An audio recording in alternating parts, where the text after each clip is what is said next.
गोय बेळगाव राष्ट्रीय महामार्ग सदांच बिजी असता. अनमोड गटार बांदिल्लो साको धोकादायक जाला. साकवाच्या दोनूय वाटेन खंय पिशव्यांनी माती भरून दवरून ताचेर डांबर घाला. आणि या रस्त्याल्यान हॉस्पिटल्यान असो, बेळगावांतल्यान असो, आनीक हुबळी धारवाड त्या सायडीन असो मोठ्या प्रमाणात माल वाहतूक जातात.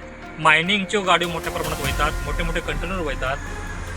हे कंटेनर कंटिन्यू वचत असल्यार हो ब्रिज आणि हो रस्तो टिकतलो काय असो एक प्रश्न हे रस्त्याचे काम पयल्यार पडतात.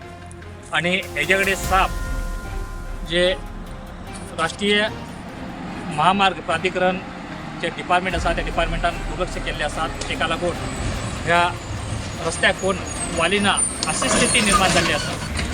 हे असले बारीक दगड मातीन आणि वाळू भरलेले हे पोती सकल सपोर्टा घातलेले असतात. ही पोती सपोर्टा घातलेले असतात आणि त्याच्या वयर हे आम्ही स्लॅब दिसता पोकळणी ते स्लॅब घातला. हीच क्वालिटी काय त्या नॅशनल हायवेची.